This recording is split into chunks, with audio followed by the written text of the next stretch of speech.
Guys, welcome back to Choose Your Own Path. So yeah, today we're in August. We're August something, I don't know what the hell. Looking at my imaginary watch again for time. We're the end of August, I guess, and man, it's just chilly, and the wasps, oh my god, the wasps are out like crazy. You can't do nothing. They just want to come in and, you know, they want to come and have a bite. That's pretty much it. But it is cool out.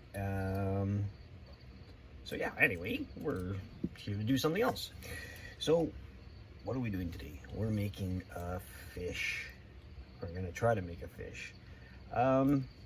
This is our cottonwood, and our cottonwood is very, very easy to carve into. So that's why we're gonna try with this one again. I really like this kind of stuff. It's easy to work with. You can make, you know, any kind of designs with it. It won't be a very thick fish. It's probably about let's see what I got here. I got about, well, close to 2 inches in girth, around 3 inches in, oh, this is the girth, inches, whatever. And our fish is going to be about a foot, so 12 inches. We're thinking of doing maybe another, maybe a pickle. Pickle is our fish out here in Canada. Kind of looks like a pickle. So all I did was I took a piece of cotton that we have, you know, the cottonwood that we have out here in Canada, in Winnipeg, and I kind of just drew a little pattern like that. Nothing crazy. So what you need to do is just make this guy round. Make it more round, I guess, so get a good shape to it, and then work with the tail. So today we're going to use the two tools. Well, we are Cutsall affiliates. We don't get paid by Cutsall. We just get things like when Cutsall say wants us to test out a tool or something like that, and then we get an affiliation with them, which, okay, we do get paid by Cutsall, but it's nothing like crazy.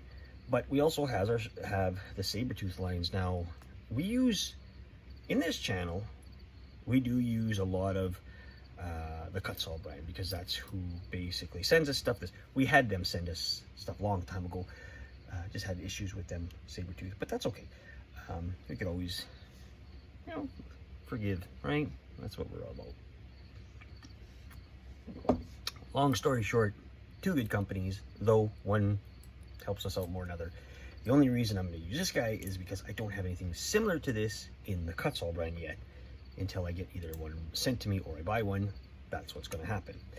So what this does is it allows us to form our roundness. Now, we're going to set you guys up to look at this and follow along.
Alright, so a lot of times when I tell you guys about this wood, is like, it's a bark. So, and it's very easy, let's see, it's very easy to snap, and it's so unpredictable, right? So the tail was getting a little thin and it popped off. Well, you know what? Simple fix. We're just gonna grab another piece. We're gonna add our own tail to it. Now, we'll blend it in. What we'll do is we'll glue this together. What I like to do is I take I got these tiny nails, and I just drill it in there, and then I put it in, and then we just fill it with some dust after and go. But we don't have to worry about the tail. We're just gonna put that aside. It's just for reference, that's what we're gonna make. Put that guy aside. So what I did was I started sanding. Now, I just took some heavy duty sandpaper, which is, you know, what is this? It's probably like 80 or something like that. Yeah, just an 80 sandpaper kit. And what I wanted to do is just, I want to get this as flat and as even as I can. But what I really want to do is make sure that it is flat and flush. Now, the reason why we're doing that is when we do to put the scaling in, we'll burn the scalings in. What happens is if it's bumpy, it just doesn't look right. So we need to make sure that we have a nice flat surface to look through, all right? Like that. All right. So let's also do a little something today, something for somebody or two. One is our good friend Charles Womack. Womack Chainsaw Carving. I think that's his name. I'll see if I can put his link in my description so you can go check him out. This guy's been carving for, I think, 10 years or so. He's a friend of mine from the USA. You know that I'm in Canada. And we've had a really good bond, really good relationship where we talk all the time, we video chat. You know, him and I, we're like, we see each other as equals. We're like brothers. You know, his wife is awesome. He's got beautiful children. Everything's going for him. You know, good man, good Christian man. Let me tell you that. Always willing to help. Now, I've been pushing his ass to start a YouTube channel. I know other people have been too, so it's not only me. I'm not going to take full credit. I'll take lots of it, but I won't take full credit. Turns out that he did end up making a channel. And it's all about the beginner wood carver. Now we're going from chainsaw to he's going to be doing stuff like this. You know what? He's a simple man.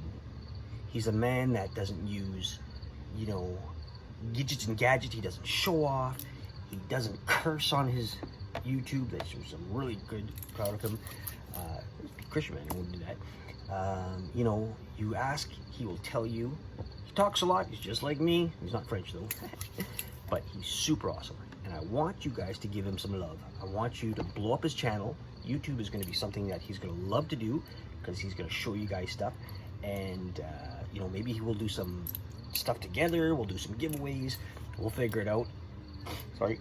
All I know is that I want you guys to go give him a sub. Okay? So it is Womack Chainsaw Carving. I'll, you know, maybe I'm not saying it right because, you know, I don't usually check and do my research first. My buddy from Quebec always says, check rien. That means I don't look at anything. And he's right. That's one. Two is I want to tell you guys about something really exciting is Mike Stinnett. He wrote himself, him and his family wrote a book about how to carve rattlesnake. And I guess there's other stuff in there because I saw some pictures sort of in there. How to carve walking sticks and stuff like that. I just purchased one of his books. I'm going to support him, you know, as much as, you know, like he supports us. He supports us by giving us the positive attitude of carving. And again, I learned off of him. Like I saw his videos and I just went, wow, that guy's amazing. I mean, you know, if he can do it, we can do it. And same thing, but he's got more years on us and he's a total artist. He sees things like, you know, this is not just a piece of wood, it's a fish, and it'll turn out to be a professional, beautiful, it'll look like a real fish when he just gets done with it, and maybe me too, not sure. Pickle Rick. No, wait a minute, this is Shrimp Rick. No idea, my kids bought it. Excuse me. Anyway, if you guys want to check out Mike Stinnett, you know, I tell you, go see him. If you want to learn how to carve through a book, because I love the books better than anything. Videos are great, but a book, I mean, if I want to pause, I can just stop the page and it's not going anywhere. With a video, I have to, you know, do shit like this. But guess what? Check them out. It's Canadian $31, American $24, something like that. 72 or 79 pages. I'm sure it's going to be a great read. I'm going to do a review on it with my page. I mean, I'm allowed to do it. He doesn't have to give me permission to do that, but I want to make sure. But I don't need to tell you that this guy, you know, he knows what he's doing. And any cheap-ass review I give is not going to boost him up. It's just I want to say thank you to him for, you know, doing all this for us. So check Charles Womack and Mike Stinnett, okay? Not in the same category, but two great guys. Not one better than the other. Love it. All right, let's get back to this. So what we're going to do is we're just going to sand down, you know, as much as we can, because we've got some glues. You could use your sandpaper, or you could use a hand sander if you have one, a palm sander. That's just as good. Again, this stuff is so soft and easy to sand. You can see it just literally just falls right off when you're sanding. You know, everybody knows that this is my go-to wood. I have access to it, so that's, you know, fortunate for me, unfortunate for others. And I apologize for, you know, there was a big thing to do back in the day when I had a lot of this for sale, and people did want some, but I couldn't get it out to them. Plus I got sick, heart attack. I mean, I couldn't do any kind of work, and I really apologize to you guys for that. You know damn well I mean well. You know, I have other YouTubers that great, you know, artists, and I don't know where they get their wood from. Get back to what we're doing though, because we're having fun. This is all about you and me having fun, looking and watching what I can do, showing you what you can do. I want you to check out this wood too. Check out the pattern. You know, this is what it looks like when it's, we'll say, stained, you know, and that's just beautiful. But you know, we could do it two ways. We can keep it like that, or we could turn it into whatever fish we're doing with color, which we're gonna do. We're gonna basically, so let me get this sanded. I mean, you have to watch this, or either that or I'm just gonna freaking open my mouth and chat and bullshit more. Stay safe. Let's keep on doing this. I'll be right back. So again, you know, shit happens, but it didn't record when I was cutting this out. We used a saber-tooth burr because we don't have one of these in our cut saws yet. It's a slow process of ordering them and whatever, you know, affording them and stuff. They're affordable. Just if you have it, you got to use what you got, right? So we're going to turn this into a trout, I guess, speckled trout maybe, or something like that. We'll see. Just because we had to form it out. So this is the good side. This is the non-good side, meaning that it's going to look like this on a piece of wood, like we were talking about. We went ahead and dug out our mouth with this piece. Okay, nothing really hard. Just be very careful. Take it slow if you're using this kind of wood, because it's not going to work very well if you don't. So then what we do is we're just going to sand off just the top, just a bit, because we did have to make a little bit of a mess. And then what we're using is this. This is one of those little Chinese burrs you get bits, whatever, from, you get them from Amazon. I think I got this from Canadian Tire, and it's got like a little, I use this a lot for my eye sockets. So I'm going to turn off the vacuum so you don't have to hear that. And all it is we just want to put an eye. We're going to figure out where our eye is going to be. And sorry, you don't see this, but I have to do this right. Put it in. So you can see it makes a nice round. So what we're going to do is we push it in, but we sort of rotate it so that we can get more of a rounder eye. Now you can make your own eyes, don't get me wrong, but doesn't that work? Works for me. Let's do that to the other side just to see. And then the other side, like I said, is not as important because it's going to be the part that's going to be on the back side, but you'll still see it. So if you want to do, you know, do the best you can. Okay? So that's looking pretty good. And then what we do is we just go around, like, because the outside still does have sort of like a sandpaper effect, or what we can do is just sort of level it out by just slowly touching it. And what we're doing is we're pulling out you can see where I'm going in here. I'm going on the outside of the eye, and I'm pulling it outwards. So I'm just sort of making this piece of the fish lower than the eye. The eye will stick out a bit more. Now, it may not look pretty now, but we gotta remember, it will. We still got a lot of sanding to do and stuff like that. And you really want to get, like when you're doing the mouth and the gills, you really want to pronounce them. So if whatever tool you're using, get in there and really have these things out, like stand out, because on a fish, that's what you see the most, right? Is you see the face and the mouth and the eyes. So we're going to continue doing this. Again, pulling. All I want to do is level this out, just sort of even it out, like that. And then this side too. What I want is to make sure you guys enjoy what I'm doing, and or, you know, try doing this. It's not hard. So what we'll do is we'll just sort of get into the mouth, and we'll sort of try to even this out. Again, trying to pronounce, I wish my stand would work, but it's not. You got all the time in the world, unless you're in a rush. Unfortunately, with us who's doing videos, we have to make things a little faster so that you can see them. You know, try not to take away all the quality of what we're doing. And I mean, even if I did this fast, I'm still not doing it great. So I take my time and I get into the spots I need to look at and stuff like that. Alright, so again, just by getting it in, you can see it's starting to look like a fish. I mean, I don't know. I think it looks like a fish. I think so. So you want to get around that eye. And once you sand this stuff out, it looks amazing. Like, I mean, this is a great wood to use. I'm pushing it out there because I know. I wish I could share more with you guys, some of this stuff. You know, maybe later on I'll get more. And, you know, if you guys want some, we could order it in. But right now, because I'm not going back to the place where I got this stuff from, because I just don't feel well. Plus, we sold our cabin, so we're not sure if we're going to travel that way anymore, if we're going to do any more camping next year.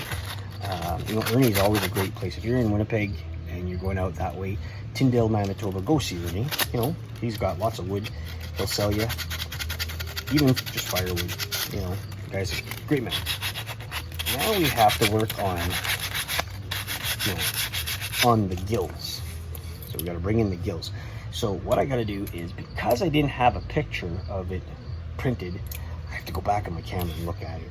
I like referencing off pictures. Like, I don't care. A lot of it comes out of my head, but I still like pictures just to make it clear. So let me draw this and come back. All right, so we're going to end this video with the last piece, which is putting the tail on. I'm going to show you how I've done this. So I'm taking a very small nail with my drill bit, the smallest bit you can get. I just got in there without cracking it, and you got to be very careful. Like I said, this stuff is super easy to snap. Best thing to do is just to get a good amount of wood glue and then just add it to the nail afterwards. All right, so we want to muck that up pretty good, then get some on your base. Okay, so same thing there. I put a hole in and I dry fit it to make sure it fits.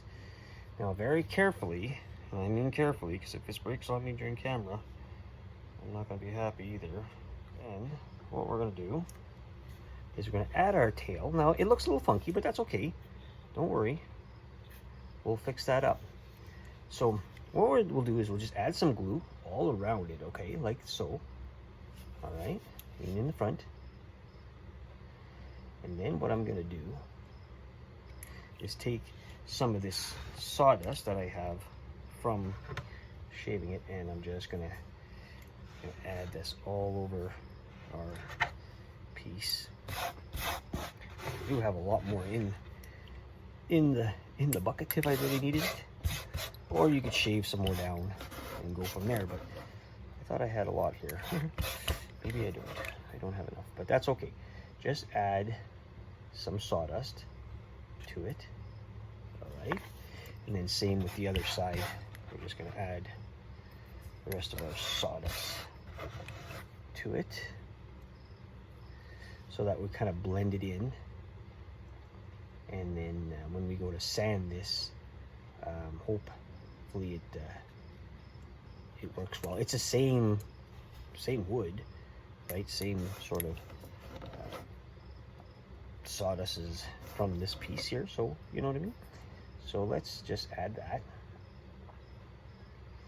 And then what we're gonna do is we're just gonna make sure this is on there tight, okay? And yeah, it's just more of a waiting. Like this is gonna take at least, you know, it takes good 3 to 4 hours of drying. Now, obviously this will be the end of the video because I'm not going to be coming back this till tomorrow or maybe even the next day if I have time. Just being tired and everything doesn't always play into my realm of when I want to carve. So hopefully we can do some more tomorrow. So anyway, guys, that's it. Just like that. And I'm just going to tap it on there. I'm just going to let it sit here and dry on its own. And we'll go from there. So we got ourselves a look of what our trout, rainbow trout, I'm going to say, looks like. So yeah, you know what? Thanks for watching. Stay tuned for part 2. All right, guys? All right. Toujours back.